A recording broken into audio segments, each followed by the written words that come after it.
ini Bapak Ibu ya. Yang pertama ada peserta didik. Ini akan diidentifikasi sebelum belajar ya, untuk mengetahui kesiapan belajar ya. Seperti pengetahuan awal, misalkan minat, latar belakang, kebutuhan belajar, serta aspek lainnya ya. Namun ini sifatnya juga opsional Bapak Ibu ya. Kemudian opsional itu maksudnya bisa disertakan dalam sistematika atau tidak ya. Kemudian materi pelajaran. Nah, materi pelajaran ini juga sifatnya opsional. Boleh dicantumkan, boleh tidak nanti ya. Tuliskan analisa materi pelajaran seperti jenis pengetahuan yang akan dicapai ya. Kemudian yang wajib nanti dicantumkan itu pada identifikasi ya. Bagian identifikasi adalah dimensi profil lulusan ya. Dimensi profil lulusan ini dipilih ya. Profil lulusan yang akan dicapai dalam pembelajaran. Jadi profil lulusan ini kan ada 8 ya, sesuaikan dengan materi dan kegiatan pembelajaran untuk mencapai profil lulusan ya. Tidak harus semua dipilih, misalkan ya bisa 1, 2 atau 3 ya. Di sini 8 profil lulusan itu adalah yang pertama keimanan dan ketakwaan terhadap Tuhan Yang Maha Esa, kemudian kewargaan. Yang ketiga ada penalaran kritis, kemudian yang keempat kreativitas, yang kelima kolaborasi, yang keenam kemandirian, yang ketujuh kesehatan, dan yang kedelapan komunikasi. Oke, yang di blok-blok warna kuning ini kelihatannya harus dimasukkan ya. Kemudian ini ada CP ya, CP, tuliskan capaian pembelajaran sesuai fase ya. Ini juga opsional CP ini, bisa dicantumkan, bisa tidak ya. Kemudian lintas disiplin ilmu juga opsional ya. Tuliskan disiplin ilmu dan atau mata pelajaran yang relevan. Kemudian bagian selanjutnya, ini sudah masuk pada bagian desain pembelajaran ya.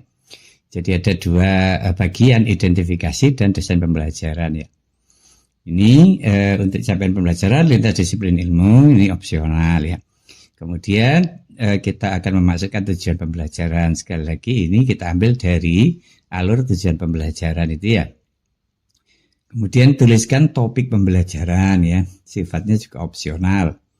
Kemudian praktek pedagogis ya. Praktek pedagogis itu nanti menyangkut model, strategi, metode yang ditentukan oleh guru untuk mencapai tujuan belajar ya. Kemudian kemitraan pembelajaran, mitra kerjasama untuk berkolaborasi dan berperan dalam pembelajaran lingkungan sekolah, lingkungan luar sekolah, masyarakat, misalkan guru bidang studi lain ya. Di mana kemitraan ini sebenarnya itu bisa dimanfaatkan untuk bekerja sama dalam mencapai tujuan pembelajaran pada proses KBM ya. Kemudian ada lingkungan pembelajaran, lingkungan yang mengintegrasikan antara ruang fisik, ruang virtual, dan budaya belajar ya. Kemudian ada lagi pemanfaatan digital ya. Oke, ini semua nanti akan kita coba untuk merumuskan dalam sistematika RPP ya. Kita lanjutkan pada bagian yang inti nih ya, ini pengalaman belajar ya.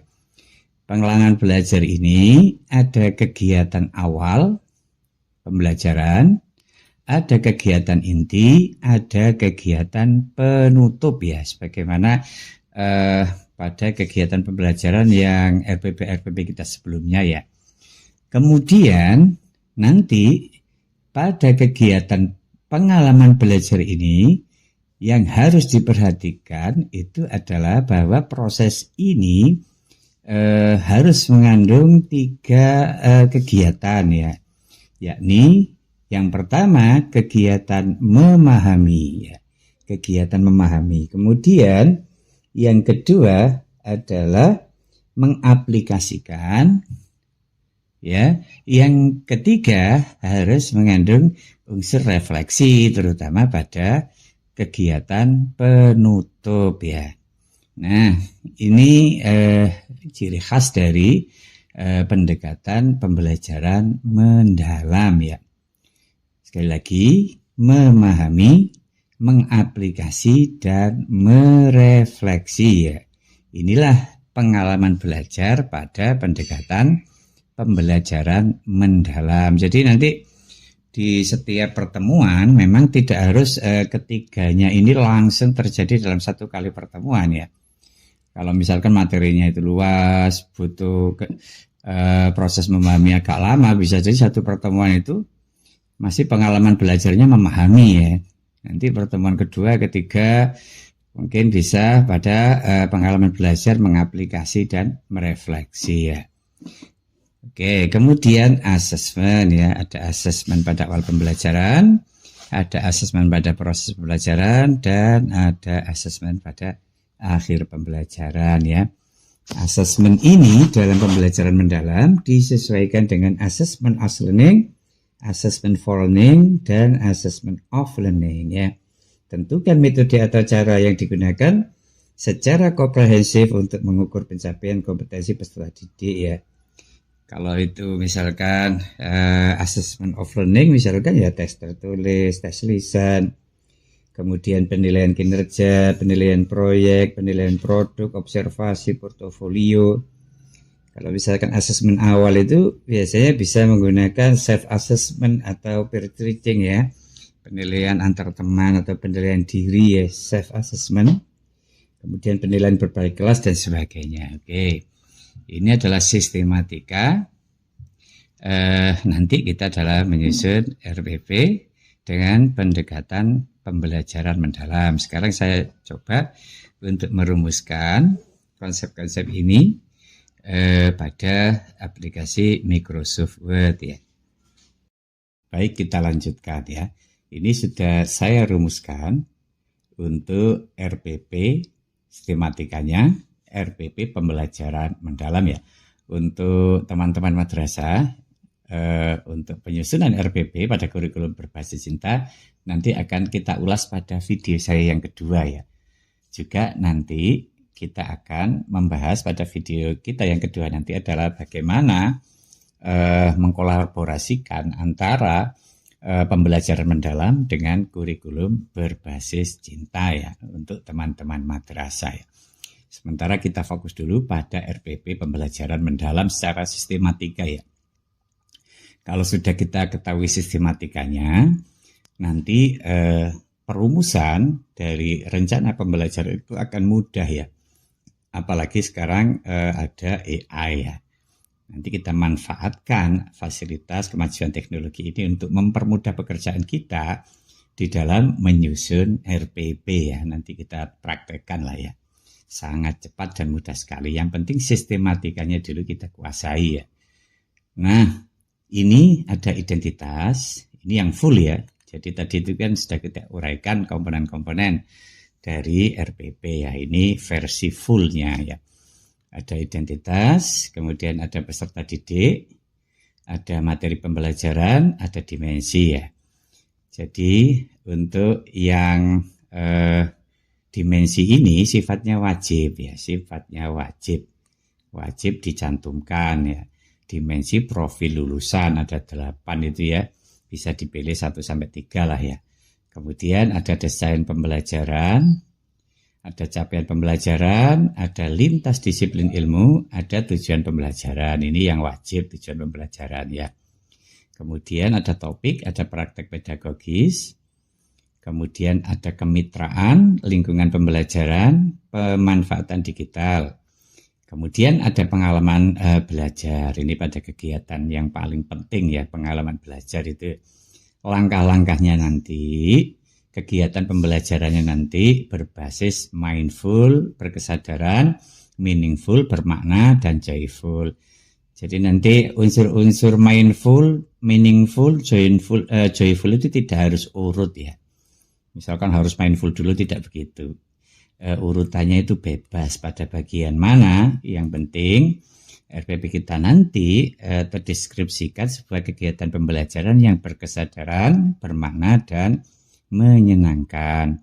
Kemudian ada kegiatan awal, kegiatan inti, dan penutup. Nah, pengalaman belajar, sekali lagi, ini nanti harus ada pengalaman belajar memahami, mengaplikasikan, dan merefleksi. Nah, ini ciri khas dari pengalaman belajar, pendekatan pembelajaran mendalam ya.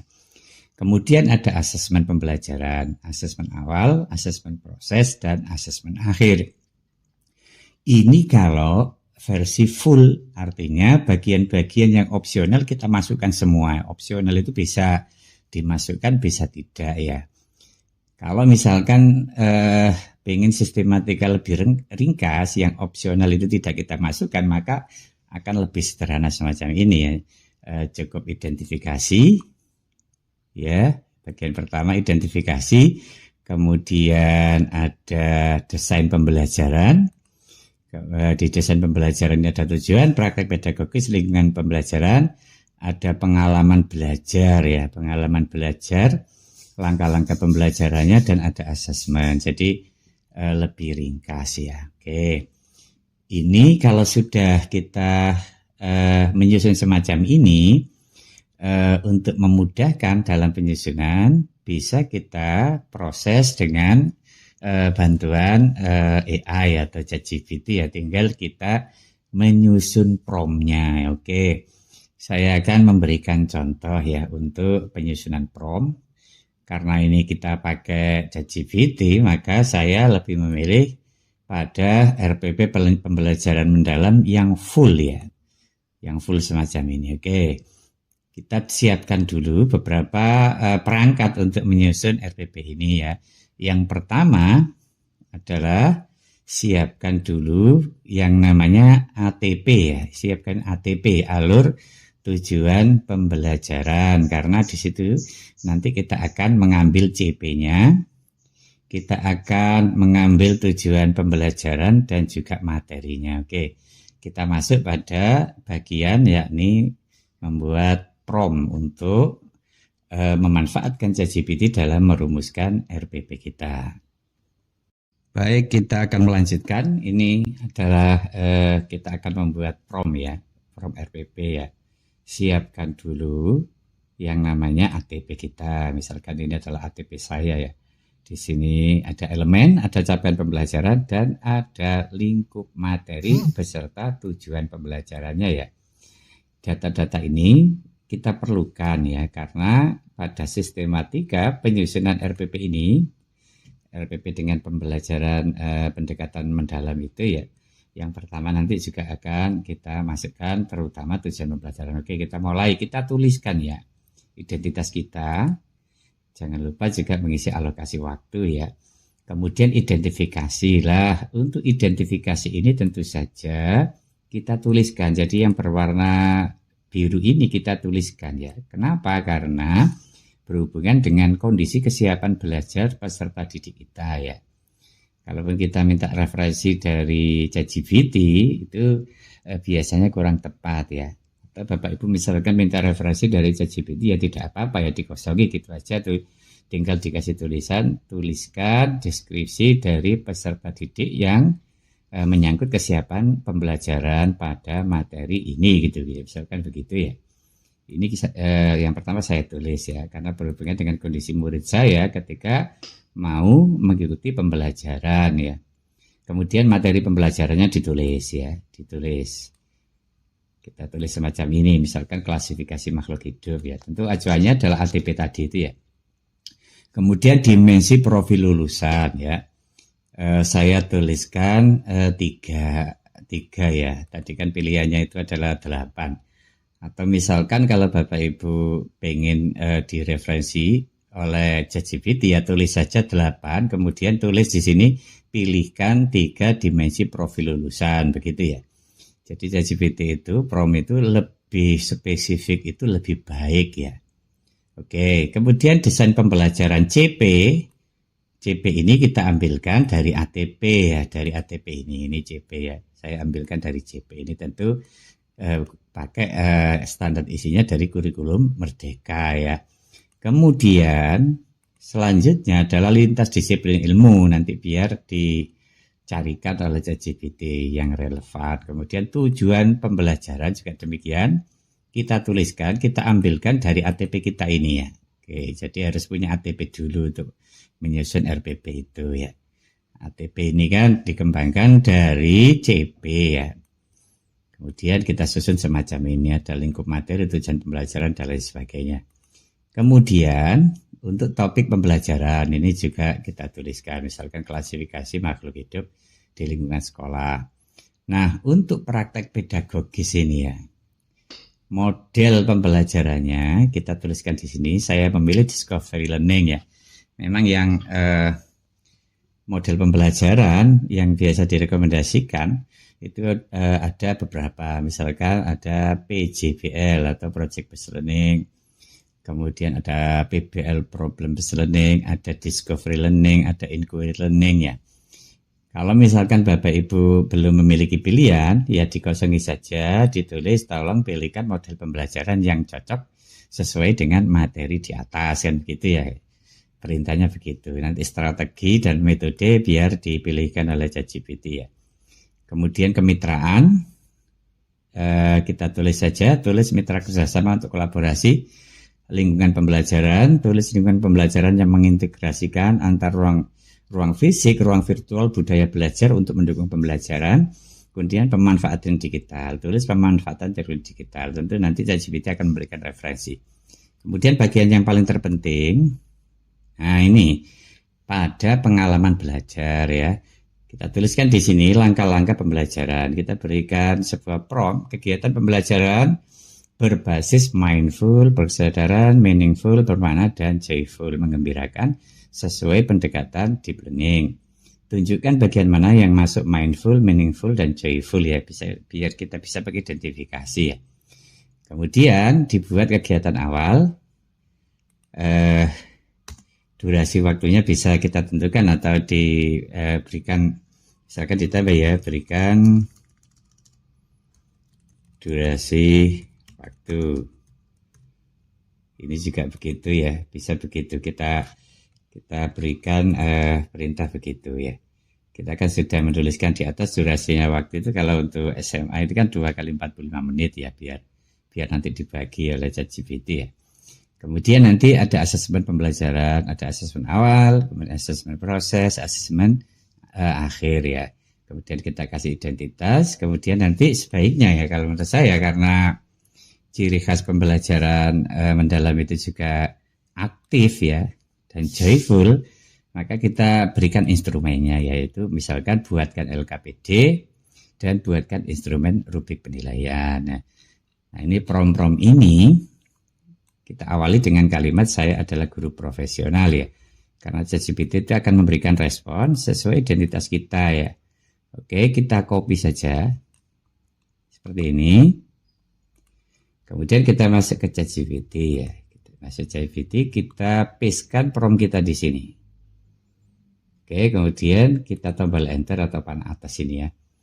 Nah ini kita sebenarnya memanfaatkan kemajuan IT itu ya untuk memudahkan pekerjaan kita, terutama sebagai guru, supaya nanti kita tidak terlalu ribut itu ya dengan urusan administrasi ya. Kemudian ChatGPT ini menurut pengalaman saya banyak memberikan literasi, bisa memberikan rekomendasi-rekomendasi model-model pembelajaran yang saya kira itu cukup baik ya. Yang kalau itu kita desain secara manual itu akan membutuhkan waktu yang sangat lama ya. Nah seperti ini. Nah, oke. Di sini ada pengalaman belajar juga. Nah seperti ini Bapak Ibu ya. Kemudian asesmen dan lain sebagainya. Terus ada LKPD-nya ya. Oke. Misalkan kita kasih continue prompt ya. Buatkan dalam file Word misalkan atau PDF ya. Nah itu sudah dibuatkan oleh ChatGPT ya dalam bentuk Microsoft Word. Tinggal kita download, kemudian kita simpan semacam ini ya. Nah bisa kita lihat. Nah ini Bapak Ibu RPP sudah jadi ya. Jadi ini nanti perlu kita ATM dulu. Amati, tiru, dan modifikasi ya. Apabila barangkali dari ChatGPT ini kurang memenuhi keinginan dari Bapak Ibu guru ya. Kita baca, kemudian kita pelajari. Ini bagian-bagian terutama dalam pengalaman belajar ini ya, sudah ada referensi dari ChatGPT. Jadi ChatGPT itu bukan sebuah keputusan ya. Yang memutuskan itu kita ya. Nanti bisa kita edit sesuai dengan keinginan kita ya. Oke, sudah. Kemudian ada LKPD-nya. Jadi nanti ini untuk ChatGPT ini Bapak Ibu ya, sudah ada instrumen rubrik dan lain sebagainya. Kalau kita ingin versi selain yang sudah di convert ke Word tadi, bisa juga kita membuat seperti ini ya. Kita copy, kita siapkan Word new ya. Barangkali Word tadi itu tidak ada LKPD-nya, nah semacam ini. Ini juga bisa ya. Jadi saudara bisa dengan cara cepat semacam itu. Jangan lupa dibaca, amati, tiru, dan modifikasi ya. Ini referensi-referensi yang diberikan oleh ChatGPT. Lengkap juga dengan LKPD-nya ya. Jadi kalau kita mau memberikan kolom semacam ini, kita blok ya, kemudian kita pilih yang ini seperti ini. Oke. Jadi sangat mudah sekali Bapak Ibu ya. Karena sekarang sudah ada teknologi ChatGPT ini. Oke. Ini adalah proses membuat RPP dengan pendekatan pembelajaran mendalam. Ada identifikasi, ada materi, ada dimensi profil kelulusan ya. Kemudian ada CP. CP ini yang kita memasukkan, lintas disiplin ilmu ya. Tujuan pembelajaran, ada topik, ada praktek pedagogis berbasis discovery learning dan diferensiasi menggunakan pendekatan saintifik serta melibatkan keterampilan abad 21 dan sebagainya. Modelnya adalah discovery, strateginya adalah eksplorasi lingkungan sekolah, diskusi kelompok, presentasi hasil klasifikasi. Metodenya observasi langsung, diskusi, presentasi, tanya jawab. Kemudian ada kemitraan ya dengan guru TI untuk dokumentasi pencatatan digital hasil klasifikasi. Lingkungan pembelajaran fisik, virtual, budaya sudah diberikan referensi ya. Kemudian ada pemanfaatan digital ya. Kemudian langkah-langkah pembelajaran pada kegiatan awal. Di sini disebutkan ada unsur joyful dan meaningful-nya ya, menyenangkan dan kebermaknaannya ya. Kemudian juga ada kegiatan inti. Pokoknya dalam pengalaman belajar ini selain mengandung unsur pendekatan meaningful, mindful, joyful, juga harus ada pengalaman belajar memahami, mengeksplorasi atau mengaplikasikan dan merefleksi ya. Ini ada kegiatan penutup ya, ada refleksi kan ya. Oke, kemudian ini ada asesmen awal, asesmen proses, asesmen akhir ya. Oke, kemudian ada LKPD-nya untuk kegiatan anak-anak. Jadi saya kira untuk sistematika, apakah kita pakai yang full untuk sistematika yang disampaikan pada materi yang saya sebelumnya tadi itu juga tidak ada masalah, karena sekarang kita bisa memanfaatkan ChatGPT ya. Saya kira itu pembahasan kita, mudah-mudahan ada guna dan manfaatnya.